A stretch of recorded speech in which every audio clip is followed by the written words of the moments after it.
Do you want to feel happier? Do you want to feel more radiant and more alive? Or to go beyond alive and truly feel like you are thriving? That's what I'm here for. Helping you find that best you that you know is in there. It is. And you can start accessing that you today. It's possible. If you're ready for a shortcut to just that, let's work together. Reach out and let's work one-on-one to transform you and your life into happy, into thriving. Reach out to me and book a quick call. It's in the show notes, and let's get you there. Are you really committed and ready? Then let's do it. Personally, I'm the happiest I've ever been thanks to all the practices that I've made a part of my life. You can be too. It is here for you, I promise. You can also access my course, The Youthfulness Hack, which is all about feeling good and getting radiant and all the things I do concentrated in one spot. Go there today and use code AMY15 for 15% off right now, only for listeners of this show. And if you are truly ready to have accountability and live happy, book a call with me today. The world needs your best. You deserve your best.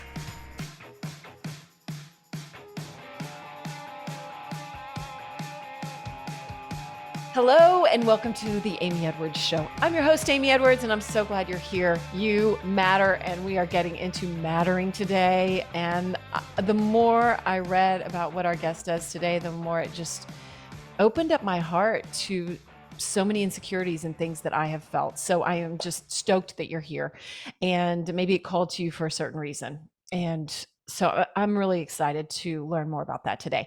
So thank you so much for being here, for showing up for yourself, for showing up for the world, for showing up, period. So let's get to it today with Matthew Emerzian. Matthew is a keynote speaker, an author of 4 best-selling books, including You Matter, Learning to Love Who You Really Are, which led to him founding the nonprofit, which he is now the founder and CEO of, Every Monday Matters.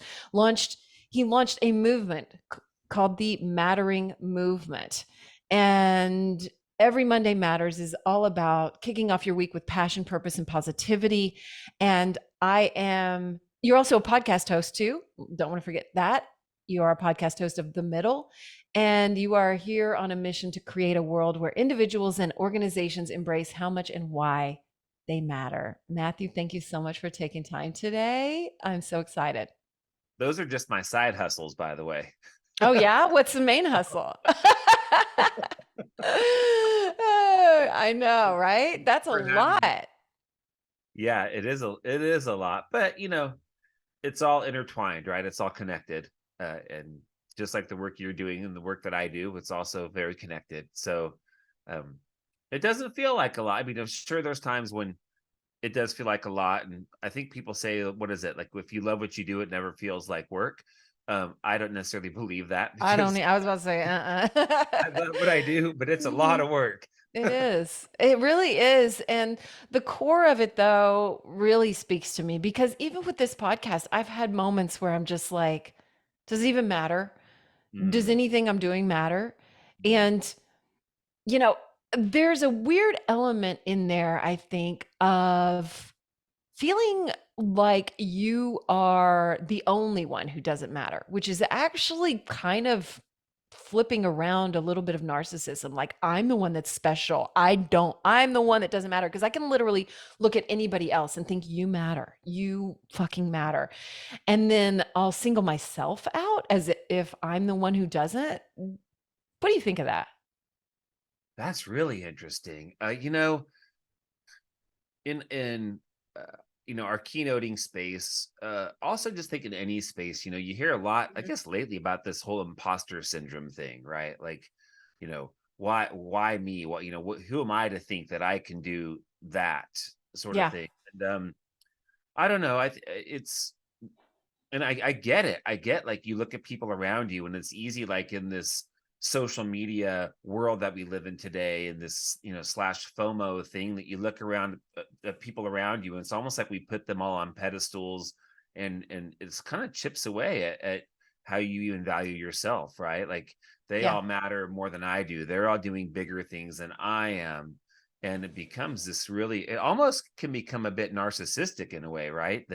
That's what I was kind of getting at. Like, it kind of weirdly flips narcissism around, you Yes. know? Yeah. No, but also part of that is something if you said is really important is sometimes you just don't know if you're having an impact. Yeah. Yeah. And like, you have this successful podcast and you're reaching all these people and amazing guests. And I imagine there's sometimes you lay in bed, it's like, but is it moving the needle at all? Yeah. Yeah. You Yeah. know, and then you flip on the news on any given night and you're like, I don't, maybe I need to do a better job. because Yeah. Not only that, success is relative. It's depending on how you look and what scale you're looking at. I worked in radio for many years. And when I first started out in radio in the mid 90s at a country station here in Austin, then I would do remotes sometimes and I worked overnights. And some people would ask me for my autograph. And I was like, wow. I mean, it was like everything's relative. I was like, here you go, you know? Sure. And so, it's just all like we can find success if we look for it. We can find mattering if we look for it. And it's just, again, that reframe, I think, so much. So I want to know, you know, about your background, how you hit this and what made you realize that you matter. wow, that's a long journey, but I guess we'll break this thing down, right? Let's do Yeah, it. so I think that I grew up in a great family in the middle of California. It's a small agricultural town. We partied in orchards, we swam in canals, Mm. and it was awesome. And I had great friends. Nice cul-de-sac called Buckingham Court in Sherwood Forest that I grew up in. And in a lot of ways, I feel like my life was pretty much perfect. And I don't say that as a flex. I say that it is what it is. Like I just kind of how it was. And I did well in school. I was a star athlete. I was homecoming king. Like I was all those things. And then I went to college. I went to UCLA. I was recruited to play water polo for UCLA. So I played water polo all 4 years. We won a national championship as a coach there. I went to business school, got my MBA. And honestly, it just seemed like it all just was working. It just worked and it was easy. And I'm like, wow, life is so fun. It's so cool. Like, why are people stressing out? And, sure, I'd have a girlfriend break up with me or something, or I lost an animal. And I had moments that were dips, if you will. But my mattering was never really a big question for me. I never thought about it. I just did life every day and loved life until I had a massive emotional breakdown. And that's when everything changed for me. That's when all of a sudden, oh, wow, there is this whole other spectrum of emotions that people feel that I never felt before. The level of despair and hopelessness and helplessness. And once those doors got opened, then all of a sudden I started questioning everything. What is mattering? Why do I matter? What is success? Like you mentioned already. Why have I always defined success as this? Because really, it's not that. It's actually this thing over here.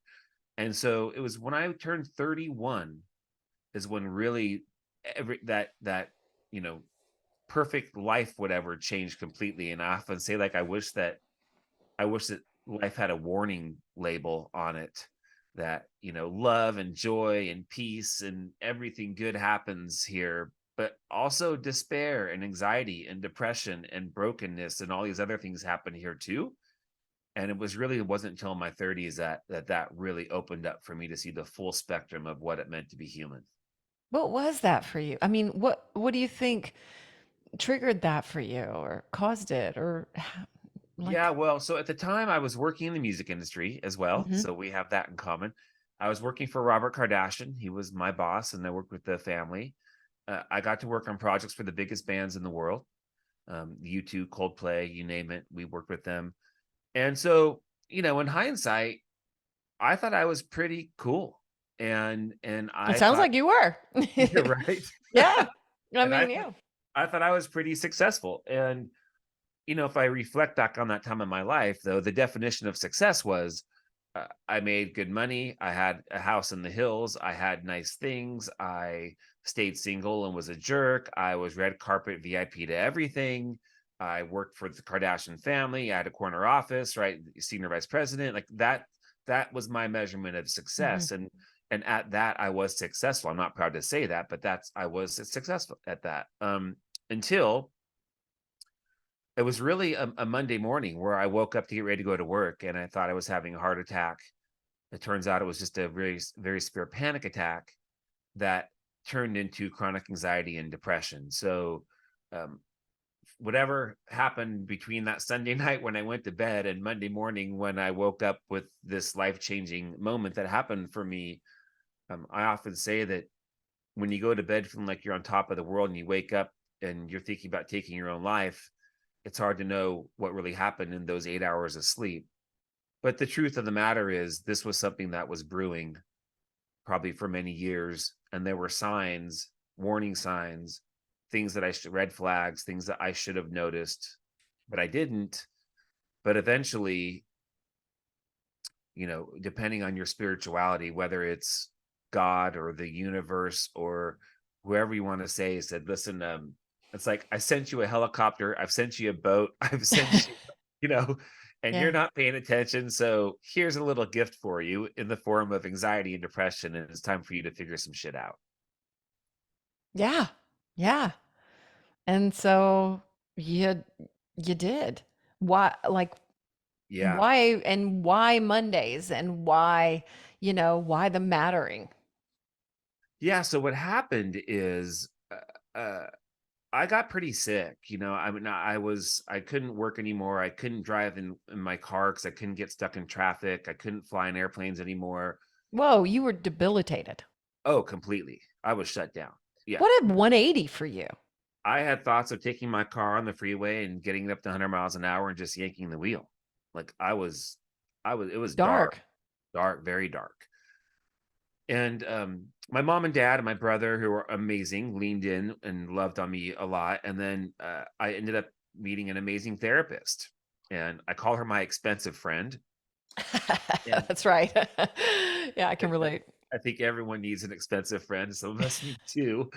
And we just went to work. And so what happened was, the first work we did was just kind of the inner stuff. Like, okay, let's stabilize the ship. The ship has a lot of holes in it. It is going down. We got to calm this thing real fast. So a lot of internal work, medication, things I did just to surrender to this process of healing. And I think that's an important thing to acknowledge. Like, I fully surrendered. Like, I need help, and I trusted to surround myself with people that could help me, because clearly the choices I was making weren't working anymore. So we did this internal work, and then there was like this next layer of work, is looking around me at my relationships, at my friendships. It turns out that a nickname for anxiety disorder is the nice person's disease. So we say yes to everyone else except for ourselves. We have no boundaries. So I had to have some tough relationship conversations. I had to end some relationships that I thought were really special, but they weren't very life-giving. And then towards the end of this is over years, by the way, a process with my expensive friend, she came in and she said, I want to give your recovery, the final stage, a motto. And that motto was, until I knew what it was to live a life that wasn't about me, I would never fully heal. And so that was a bit of a foreign thing for me, as a bit of a narcissist working in a very narcissistic industry. Mm. You kind of start to think everything's about you. And to teach me this, every Saturday, I had to go out and do something that wasn't about me. So I'd go pick up litter, read to elderly, plant a tree, paint over graffiti. And I did this weekly dose every Saturday of doing something that wasn't about me. And it was that weekly rhythm of doing this that about 3 months into it, I was out picking up litter in Los Angeles, and I had a baseball cap on, pulled low, big glasses, right? I had a reputation to protect, if you will. And some Mm. friends called me to go up to some celebrities Hollywood party in the hills, pool party. And I answered my phone. I'm like, listen, guys, I'm out picking up litter in LA. Go have a good time, but I'm out. And that was the moment I hung up the phone. I'm like, wait a second. This is what Denise, my expensive friend, meant. Like, I feel more purpose and meaning and significance picking up other people's litter than I would do going and doing that other thing that I've been doing for all these years. I've been in that movie many times. And it hit me that I felt more mattering in my heart, being of service to something that wasn't about me. And that was really the moment that was the final piece for me to say, I'm going to write a book, and it's called Every Monday Matters. The only reason I picked Mondays was because number one, my breakdown was on a Monday. But number two, I don't understand why people don't like Mondays. And I don't understand why They we get a have bad rap. They they really get a do. they get a terrible rap, and we thank God for Fridays and name restaurants after it, and it's the stupidest thing ever to me. So I love I do Mondays. like Fridays. I do like Yeah, Fridays Fridays. are great I too. But do. even when I was a little kid, I love Mondays. I get to see my friends again. I get to, Mhm. it's a fresh start. Like what's possible this week, the wonderment. But the idea was to put this weekly dose into a book that people could buy this book and then do it on their own and not have to pay $30,000 in therapy, that I ended up paying. So that was the original seed, I guess, that planted all of this. Yeah, fast forward now 17 years later, it's a nonprofit organization. I've written 3 more books. I'm a keynote speaker and all this other stuff, but it all comes back to that. I call it the little book that could, that I wrote in 2007. And what happened is people just started buying it, and it went incredibly well, and they started wanting more. And so it was teachers saying, hey, Matt, do you have a school curriculum? Our students need to learn this. It was companies saying, hey, we need this in our corporate culture. It was Forrest Whitaker who bought the book and took it to Obama's first inauguration and handed it to Oprah Winfrey. It's like all of these things that started happening completely. I was still working in the music industry. I just wrote the book and I was like back to work. And then all of a sudden, I got an email from a single mother in Palm Springs, California, that shared the story that she saved somebody from committing suicide. And my book was part of that experience of what happened. And she said, if I never read your book, this would have never happened. And that was the thing for me to say, I don't know what this Every Monday Matters thing is supposed to be, but I'm going to go find it. And I quit the music industry. I walked away and I created a MySpace page. and, and ever since, it's been a tail wagging the dog. I mean, do you think it was the practice that caused the shift? I mean, you really forced yourself into a practice of, I'm just going to go into some service. And then it caused the shift. And I think we reverse that a lot in our own minds. We think, oh, let me shift into this mindset and then I'll feel like doing it. But it seems that the reverse was true. Yeah, I'm a firm believer in you got to put in the work. And I think as an athlete, uh, in water polo, if your listeners have never played it, it's a very demanding sport. It's exhausting. I You it looks exhausting. It you looks have to utterly exhausting. yeah, you have to really put in the work. And so I think, like I said earlier, there was a surrender that had to happen. There was a removal of my ego. There was this saying, I need I need the tools, but there was a willingness and the desire to put in the work, frankly, because I felt so horrible. And Yeah. honestly, that's the thing. What I think about why I do what I do today is it's because I don't want anyone to ever feel what I felt. It was just such a dark experience that I want to I want to help humans on their journeys, right? Yeah. So is the So mattering mindset more of just the desire rather than the knowing? You know, the desire, and then you take the steps, and then you feel like, yes, now I get it. You know what I mean? Like it's this, I do know what you mean. I definitely there's an interesting layer to that though for me, and that is that all of my books end up in the self-help section of bookstores. And I struggle with that because I actually don't believe that self-help exists by itself. We are not all, there's 8 billion people in our world. We don't all live on our own private islands of one where I can just spend all day long staring at my navel and trying to become the best person I could possibly be. like we live in a social construct. In Africa, they have the term Ubuntu that I'm Mhm. sure you're aware of, I went right? to the Ubuntu Foundation event last night. It's so funny that you say that. Oh, really? That's amazing. Yeah, yeah. And I'm a big believer in that we Mhm. are through each other, right? I am because of you. Yeah. And so the framework of the You Matter framework is it's looking at life through three lenses. One is I matter. So understanding who I am, the good, the bad, the ugly of all of that. One of them is you matter, understanding that through my words, my actions, my beliefs, I have the power to impact people around me. And every day I get to choose if I use that for good, if I use that for not good. And then there's the we matter, which is that larger fabric of humanity, that we are all in this together and that we're better together. And it's interesting because for years, if I were to make, I'm a very visual person, a visual learner, I would put the I matter as the smallest circle in the middle. The you Mhm. matter is the one outside of it. And then the we matter is the biggest circle, kind of like how I describe my process with my therapy. Um, and then my third book, the You Matter book, I turned it into the publisher in New York. It was about to go to press, and I woke up at the middle of the night freaking out because I realized that drawing had shifted for me.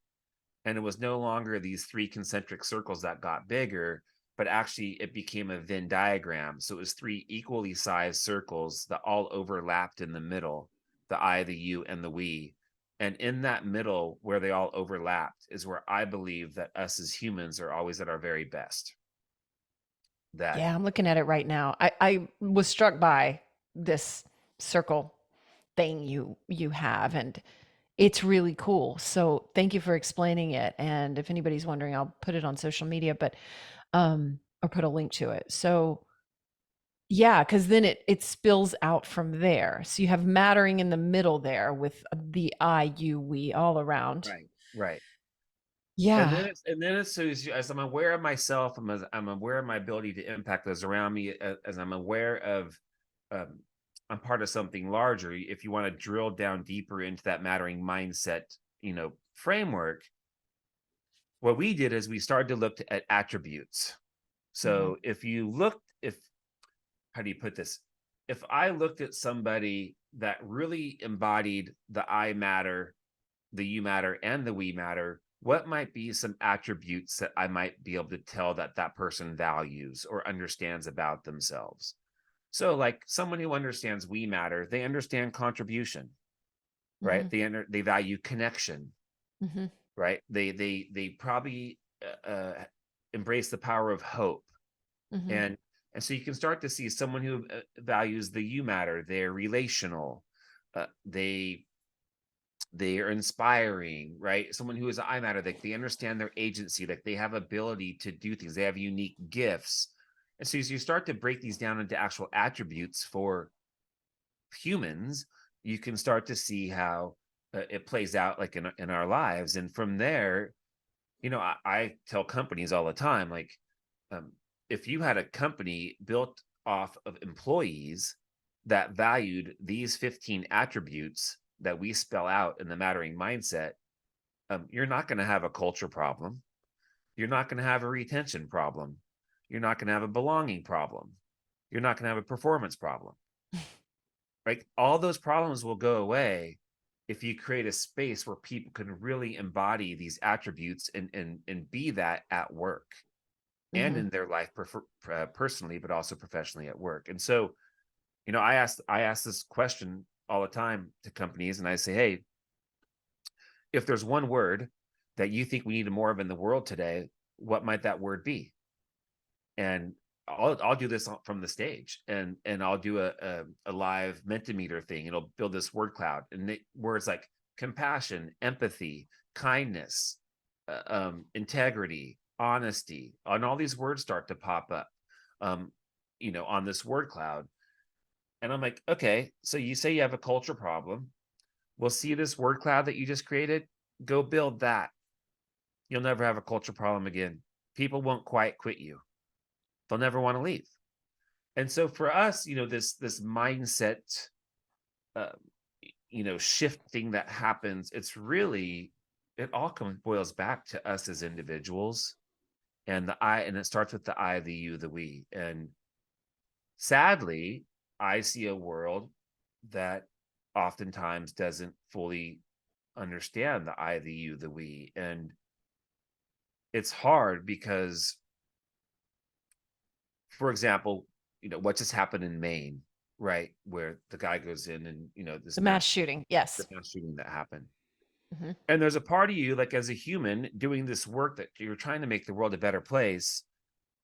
You see that and you get mad, you get sad, you get all these things. And a lot of that emotion is directed towards the shooter. And at the same time, though, I could also say, wow, it's so sad that that person did not understand how much they matter. Yeah. Like, and they decided to take their powers, and we're all very powerful, and they decided to use it to harm. And it's not to belittle or to dismiss what that person did, but it's the same thing with the cigarette butt. So in our country, we smoke 300 billion cigarettes a year, and we litter 100 billion of those cigarette butts. And if you put 100 billion cigarette butts together end to end, they go from LA to New York 337 round trips a year. Wow. So every year we build this cigarette butt freeway across our country. We question whether or not we have environmental issues, which is a whole nother topic of discussion. But I used to get so, as a semi-professional trash picker upper that I became during those weekly Yeah. cigarette butts, like they haunted me because I was picking them up all the time. And I used to get so angry about it. But then all of a sudden I realized that every one of those 100 billion cigarette butts are really just expressions of 100 billion moments where someone didn't understand that they matter. Wow. Yeah. It's like, oh, it's just one butt. Someone else will pick it up. It's not my job. It doesn't matter. And it's completely lacking an understanding and awareness of I matter, you matter, and we matter. And sadly, I see it in these places. And my challenge personally has always been just to not get angry, but to try to see it in a compassionate way, and have empathy for these people that will freely drive down the freeway, roll their window down, and throw their trash out the car. Now, there's a part of me that wants to do full on Mad Max, like ram them off the car straight into the ditch and be like, how dare you litter like that? You know? But then there's a part of me that says, wow, it's so sad that that's how that person lives. Or And do that, you think they're just I guess they're valuing other things. I'm thinking about my dad. He was a smoker. And I have littered many a cigarette butt myself in my day. And I'm thinking about those moments. It's like living unintentionally, I think. It's like let the present, this little present moment not mattering, right? Is that yeah, and accurate? I don't think people are necessarily bad or evil. Like anyone littering a cigarette butt, for example. I don't think, they're like, oh, screw the world, I'm gonna throw this thing on the ground. No, no, no. It's more Sometimes mindless than that. it's more mindless than that, right? It's more Mhm. mindless than that. And so I don't think people are meaning to do harm. But there is a lack of. Now there are some people though, and I've heard people say this many times to me. It's like if you go to a sporting event or you go to the movies and afterwards you leave your popcorn bin on the ground or your Coke or whatever you have there. And if I would ask someone, why are you leaving it there? They say, well, because someone gets paid to clean that up. Like they're fully aware, but their excuse is someone gets paid to clean that up. In LA, there's a great radio program here called The Woody Show. And they have a segment called Cart Narcs.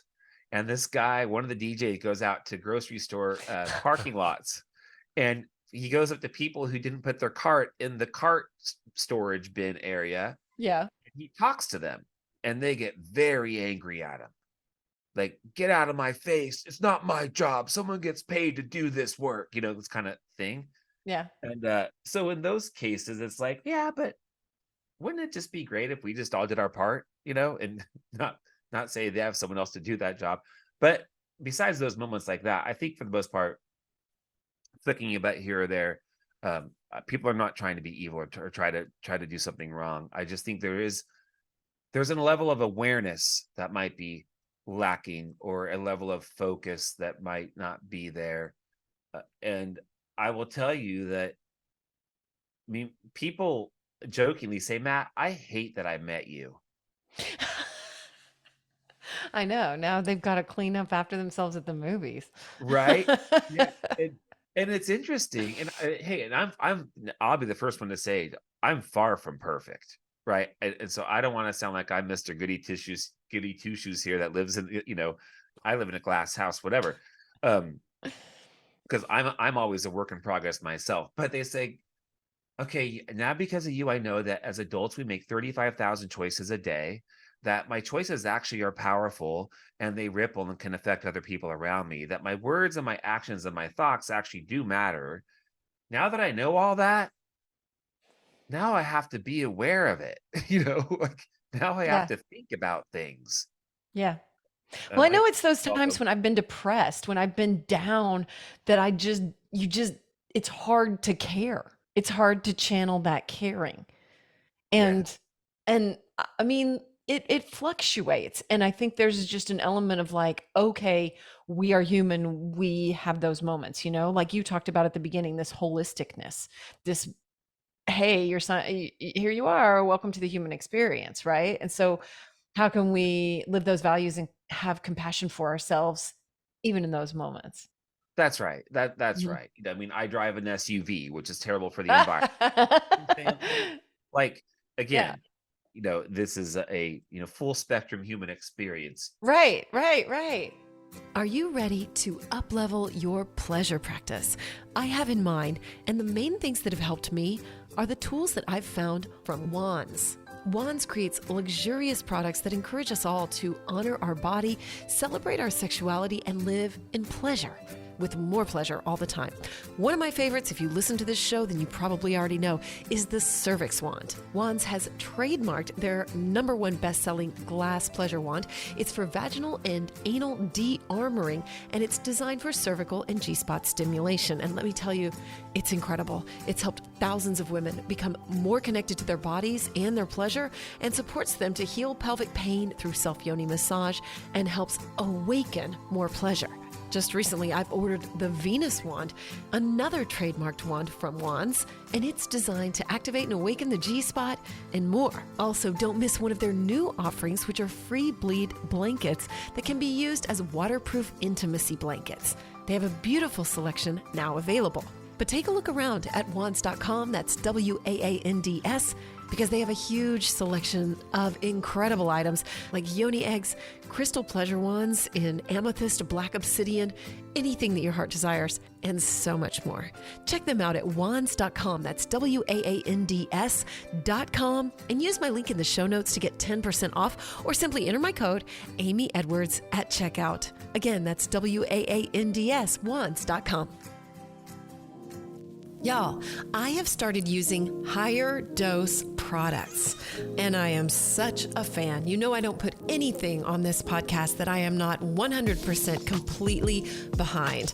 And I have a special discount code for you for all higher dose products. I'm so excited. If you don't know, Higher Dose is a wellness company. They have wellness tech products, they have tools, they have supplements, and they have body care. They have so many things that are hot right now too, that are really biohacking and up-leveling our lives at home, which is really cool. They have an infrared sauna blanket.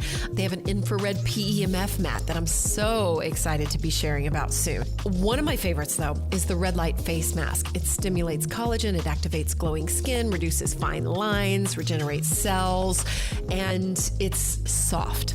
It's not like one of the hard plastic ones, so you can kind of move it around on your body, which I've been doing, and I am seeing amazing results. I am absolutely addicted to it. I use it every single night, and I'm using it in conjunction with one of their other products, the Glow Serum. And I'm very picky about what I put on my skin, and I am loving the Glow Serum. It's specially formulated to plump and hydrate and stimulate radiant skin, which that's the goal.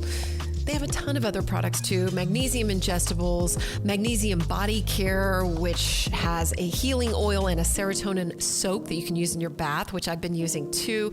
It boosts your mood, enhances your skin, and deepens your detox, gets you calmed down. Anyway, I'm a fan, so I'm so excited to offer you 15% off using my code MAGIC15. Go to the show notes. You can click through on the link right there, or if you go to Higher Dose, just enter the code MAGIC15 and you'll get 15% off. Higher Dose has been featured in Goop, Glamour, Elle, Vogue, Bazaar, Allure, basically you name it. And there's a reason why. So go check it out. It's at higherdose.com and enter my code MAGIC15 for 15% off. Did you know that according to a study, 87% of women who have hair extensions lie about having them? And almost 2/3 of women have done some kind of hair extension at some point. So if you do the math, it's a lot. This show is all about letting go of judgments. So if you don't want to tell, I'm not going to judge you. And if you want to know the best secret for hair extensions anywhere around, it's right here in Austin, Texas at the Collective ATX. They have the most natural, lightweight, comfortable hair on the market, and they specialize in no damage to your natural hair like traditional hair extension methods, which I've tried them all. And I didn't even know that your hair is automatically damaged if the extensions are placed anywhere below your ears. Crazy, right? My hair is actually growing in and getting healthier now too. Plus, they keep all their extensions in-house, meaning that you don't have to wait at all. Not to mention color. I'm so picky, I did it myself for years because no one can get it right until now. They were named a top 200 salon by Salon Today in 2023. They've changed my hair journey. Let them change yours. The Collective ATX. Link is in the show notes. Tell them I sent you. Do you get hair extensions, Tipsy? Tipsy does not. How do I explain this? So right now we're working with a research group out of Kansas City, and we're creating a tool to measure mattering in people.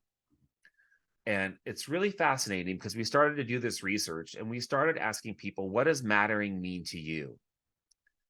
And they would say, to feel like I'm loved, to feel like I'm valued, to feel like I'm important. And which is all beautiful and all super true. But what we realized was that we weren't hearing the you matter or the we matter part of the definition. It was more how it made me feel.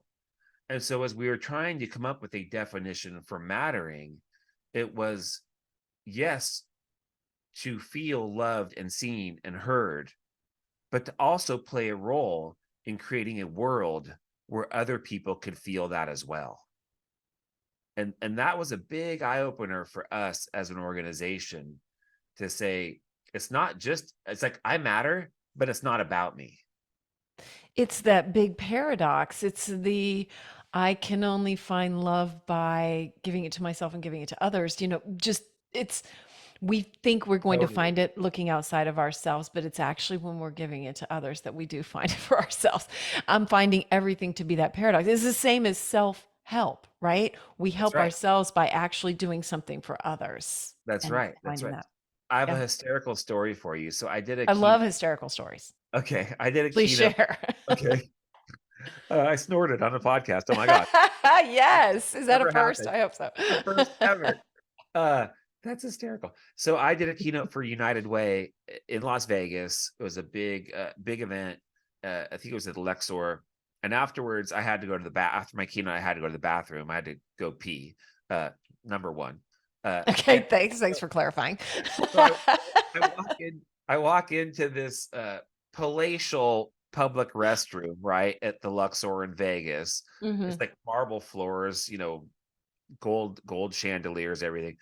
And I'm the only guy in the bathroom, and there's like 15 urinals. And so I picked the urinal that felt right for me, which is like probably like 4 in, not the first one. Sure. Gets overused. No, not the first one. No.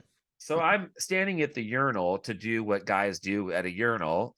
And I'm about to do that thing. And all of a sudden I hear the door open and I hear someone come walking in. And so my private Versailles is now shattered. And now I'm sharing this bathroom with another gentleman. It turns out he had to go number one as well. Mm. And he decided the best urinal for him was the one right next to mine, I saw that coming. I wondered. I saw that. I kind of felt that. which is so problematic on so many levels, right? Right. Yeah, it's just Why? not There's cool. like all those. Why? That's right. And so it creates this dynamic. It's like, okay, I have to stare at this tile like I'm madly in love with it. I can't break any 90-degree rules to the right or to the left, or certainly not down, right? And you just have to try to get the business done. But it gets harder the longer time passes. And all of a sudden, he decides he wants to have a conversation with me. And he says, listen, you've taught me something. And I'm thinking, okay, I don't even look this guy in the eye. Like, I don't even know what he's talking about. And he said, my entire life, I had it that I had to learn how to love myself before I could love other people. But you've taught me that through loving other people, I can also learn to love myself.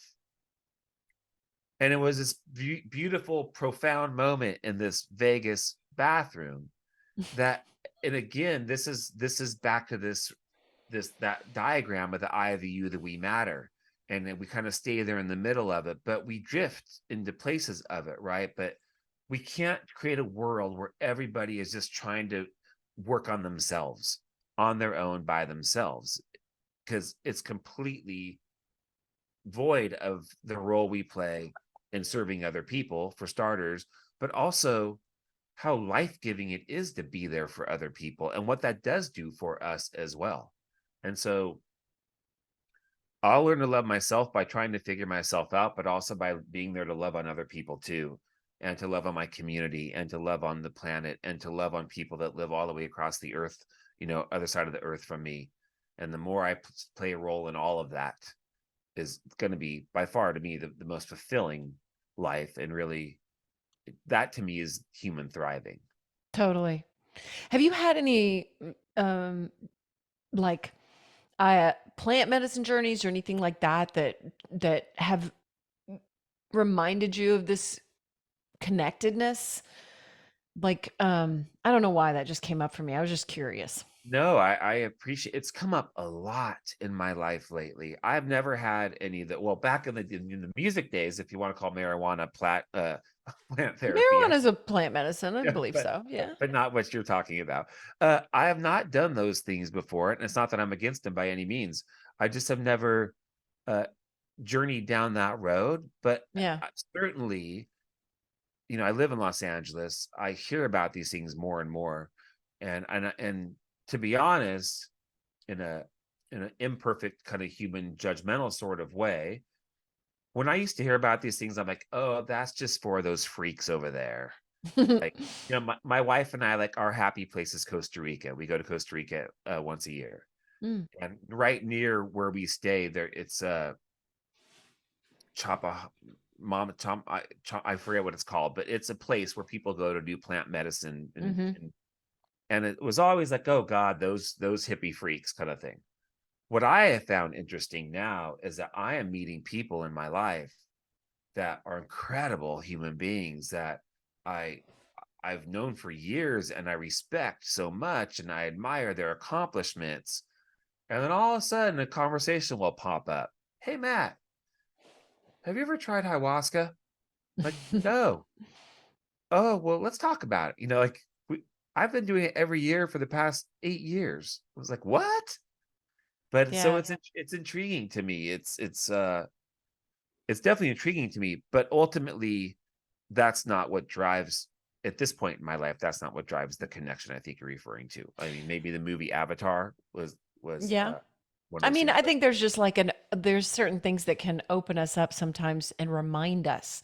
All it is a reminder. Any plant medicine and all that, at least in my view, is a reminder of our connectedness. And when you've already got that on lock, yes, you can keep reminding yourself if you forget, which is fun and a beautiful reminder. But like I don't think you need it, like when that is a practice already Yeah. to stay in that we space, right? Hmm. The all of it space.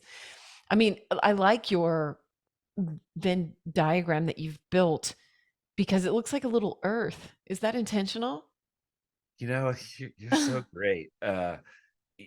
No, it's not intentional, but there are versions, and I don't think you have the version.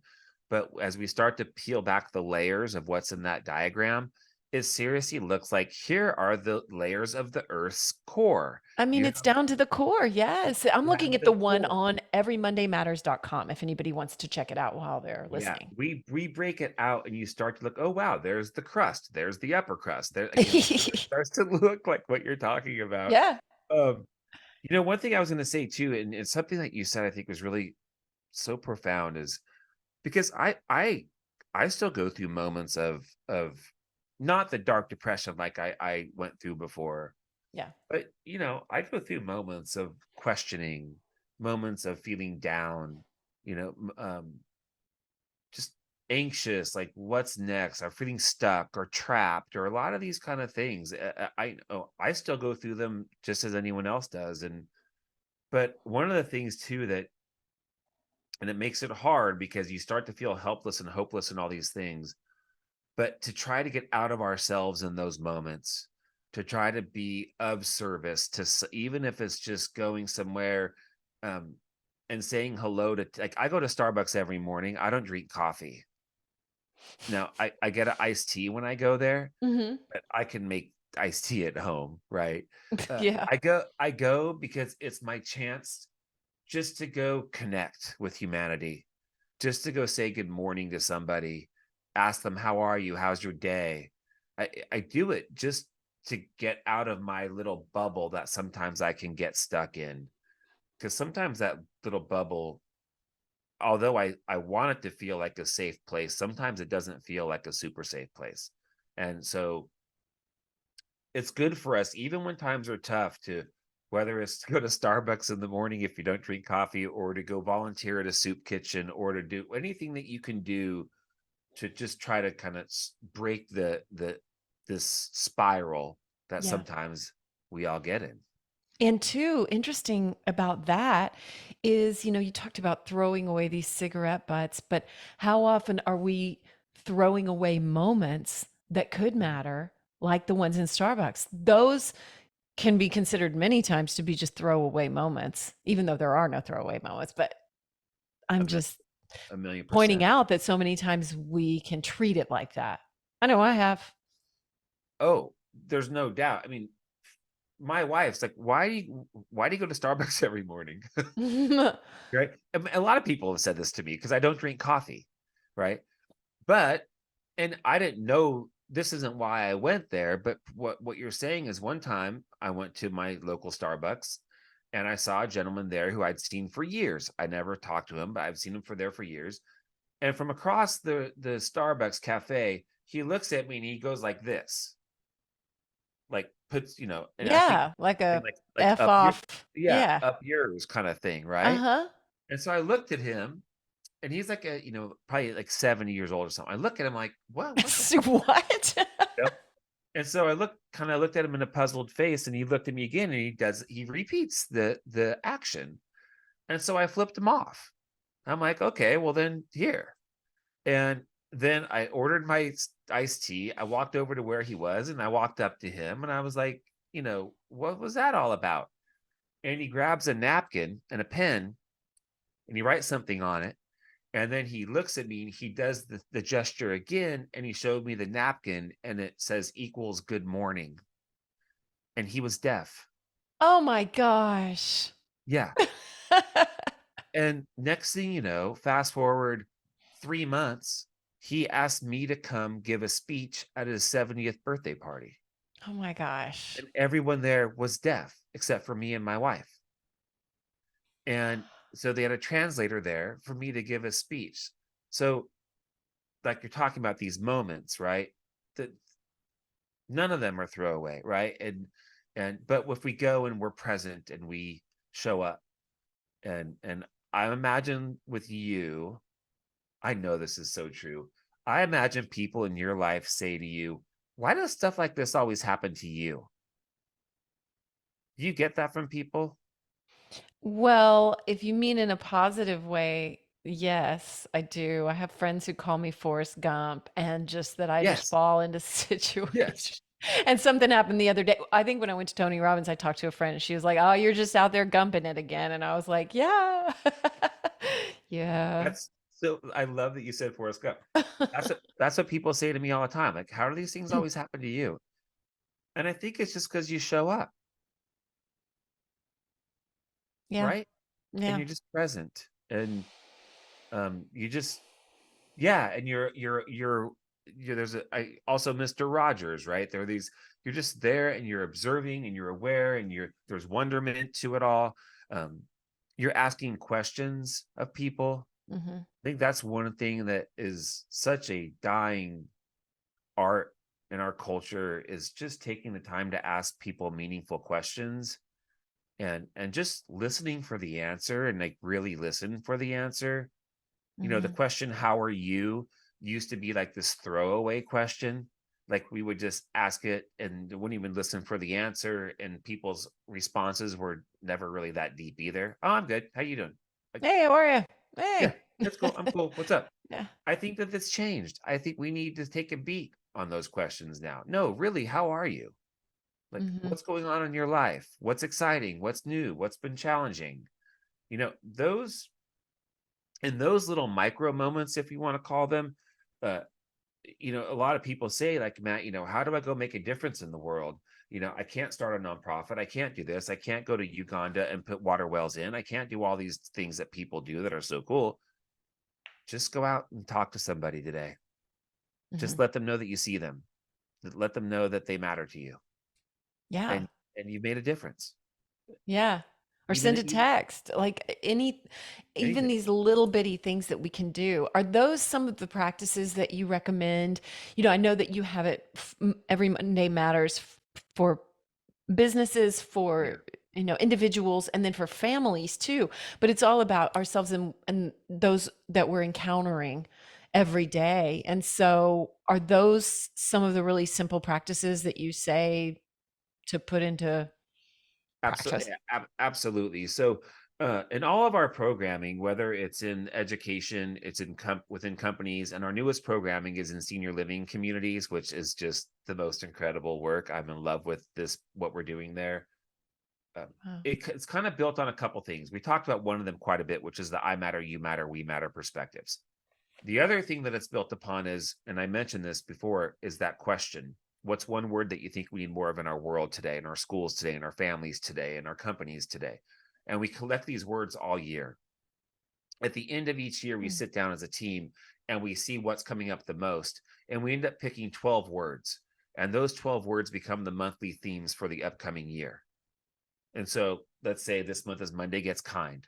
And then every week, every Monday matters. Every week is a strategy to drive whatever that theme is into your world, organization, etc. So, for example, we might say this month is Monday Gets Kind, and this week is use your words. And so we will build curriculum or activities, engagement opportunities, suggestions for people to go do based on the I matter, you matter, we matter. So the I matter might be today, take a second to reflect on your self-talk.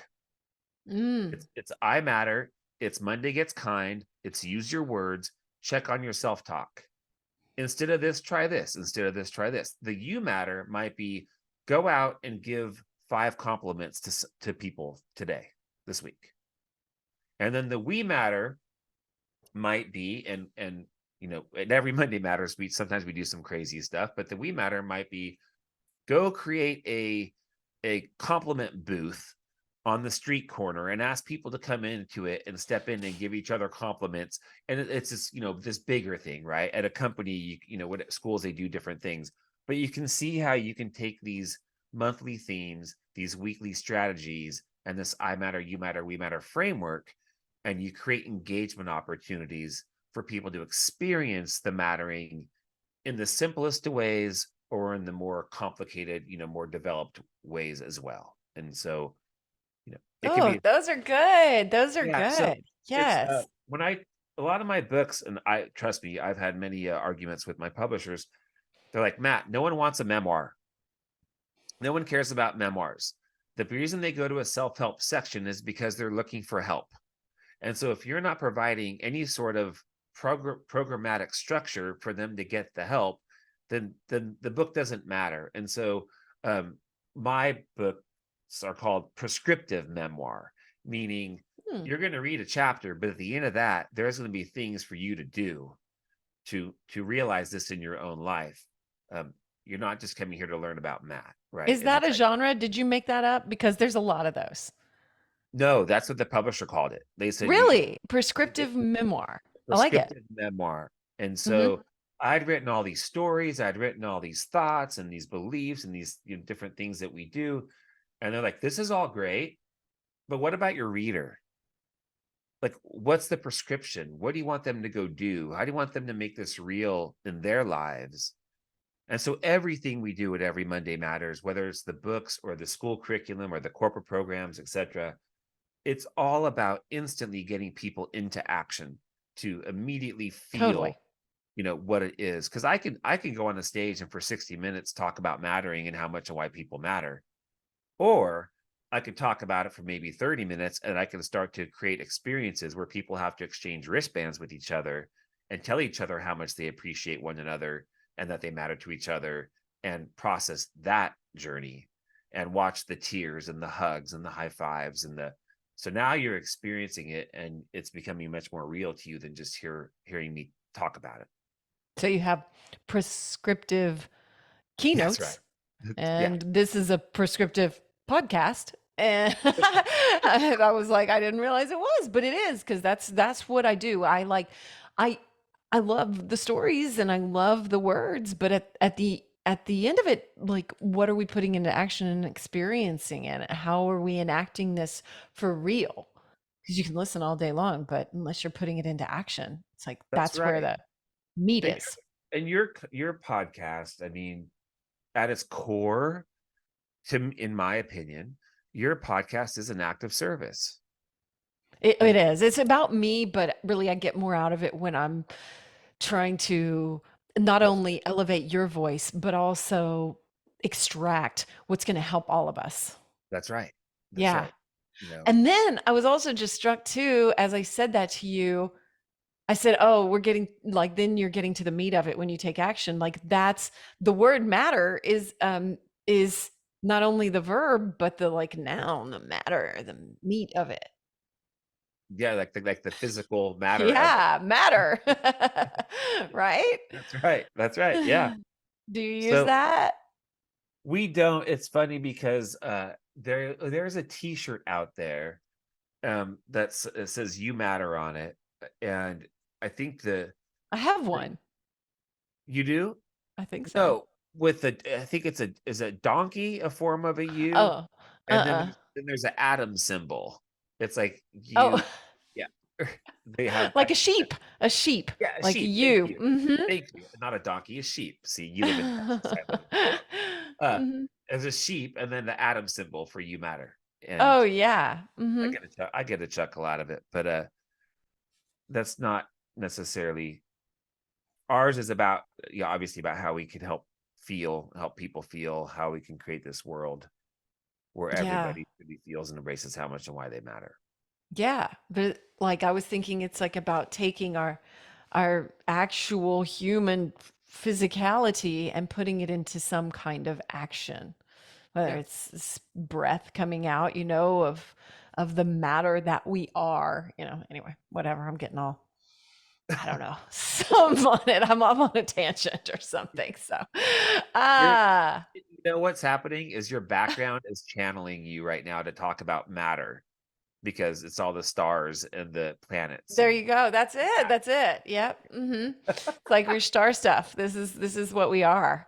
That's right. Uh, yes. So what do your daily practices look like besides going to Starbucks? That I'm sure is a practice that keeps you so intentional and tuned into the moment and tuned into the I, you, we. Mhm. But do you have any other practices that you recommend maybe for families too? I have two teenage daughters, so they barely listen. So I don't know what, other things I could do in that situation to get through even. Well, this is going to sound like a terrible commercial, but the last book that I wrote is called Every Monday Matters for Families. Yes. I saw that. Right. And so it's basically a year's worth of weekly things you can do together. I think that it's all comes down to, connection. And for me, there are things that I do personally. I'm not in a great season of it right now because work has been so crazy busy that the I matter part for me is a little bit suffering right now, to be honest with you. I'm not getting enough sleep. I'm not getting enough exercise. I just had a second back surgery. Ooh. And I used to do things like transcendental meditation, and that practice is all but way out the window right now. So, there are things that I need to improve on for sure. Where I excel, my natural place to go is to this you matter, we matter place, because I love connection. I love people.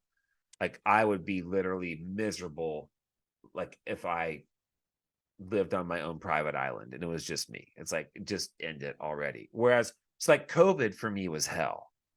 COVID for my wife was awesome. Yeah. She's the introvert. She's like, I don't have to see anybody. My husband can't leave, this whole thing, right? Right. I'm like, this is brutal. But my practices, it's something I had to think about a lot before. I mean, obviously that's why I think I had this breakdown and stuff, but I really just try to wake up every day with how I can contribute, how I can be of service. And one time I forget where I was speaking and I forget what I was talking about, but I said this statement, which happens a lot.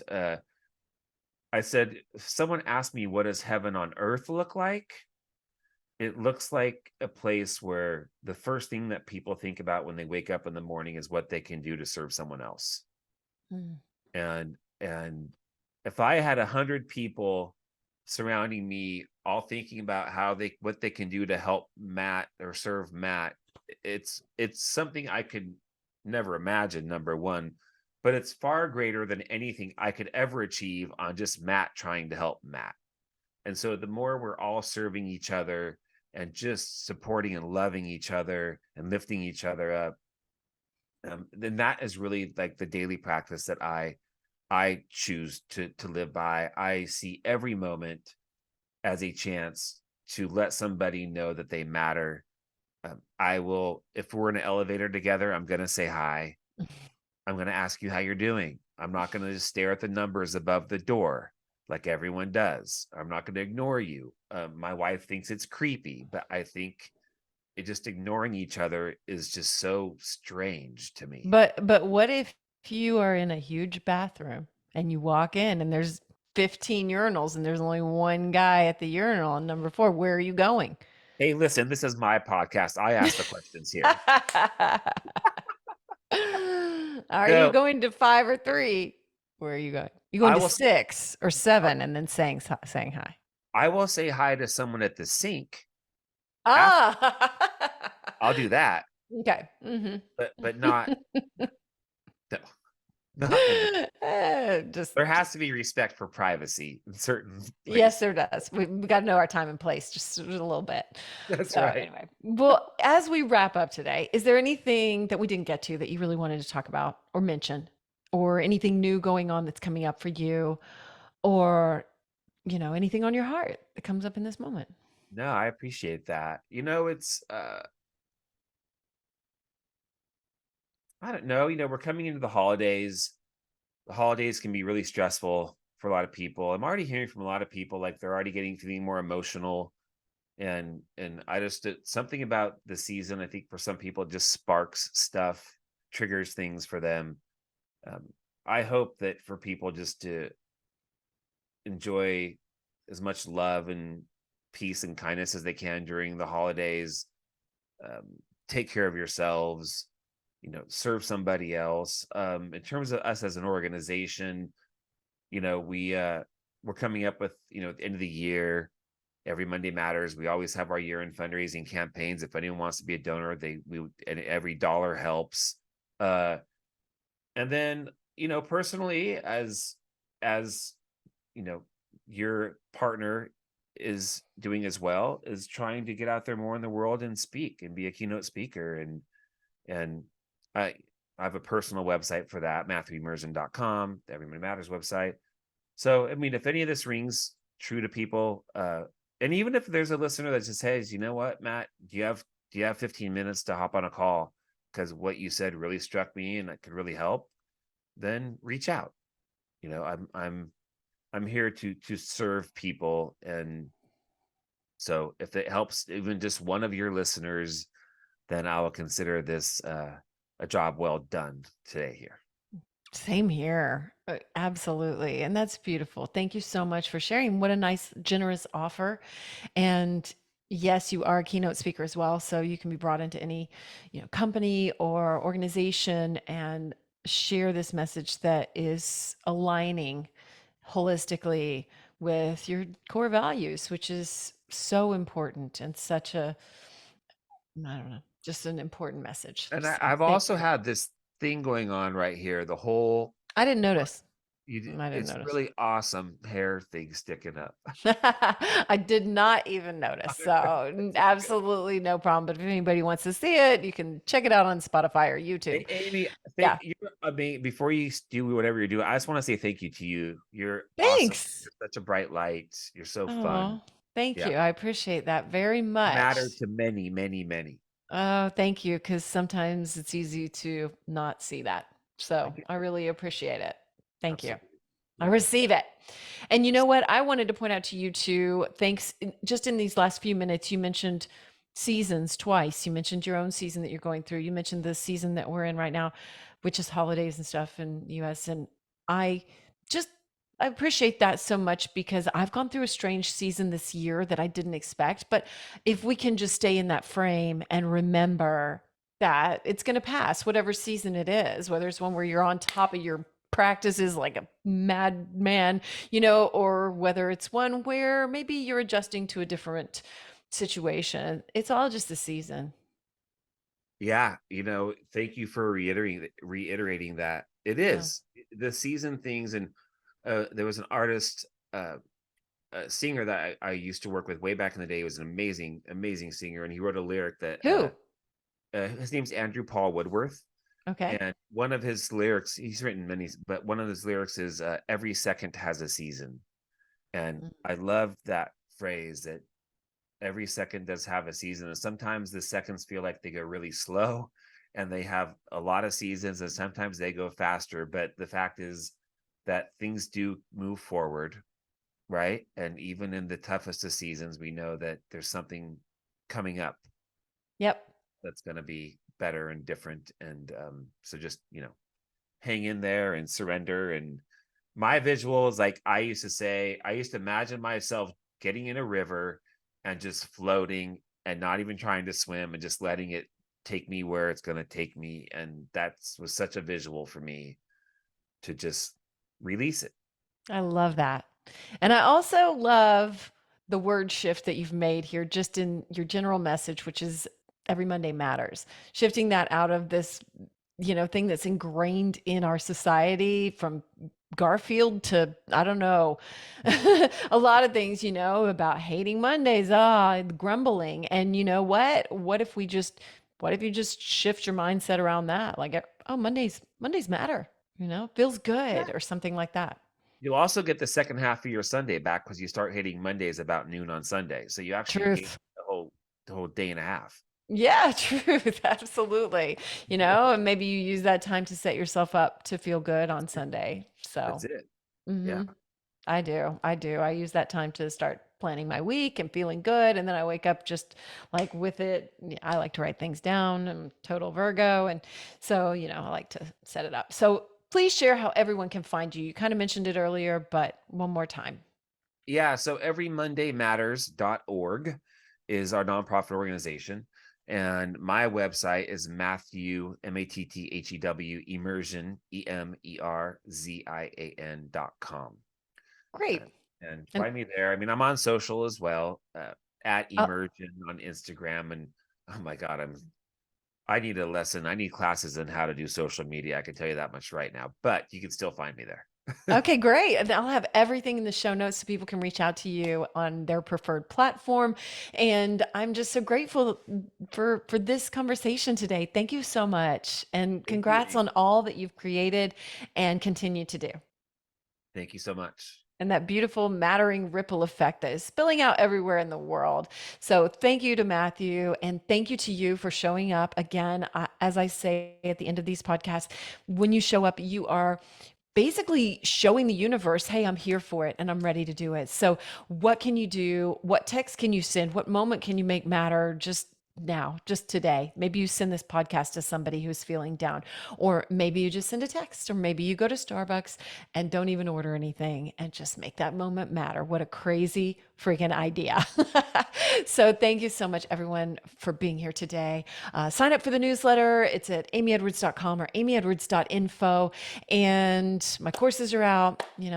I'm accessible if you want to reach out and say anything, respond to my newsletter, or hit me up on social media at Real Amy Edwards on Instagram. I love you so much. Thank you for being here. Till next time.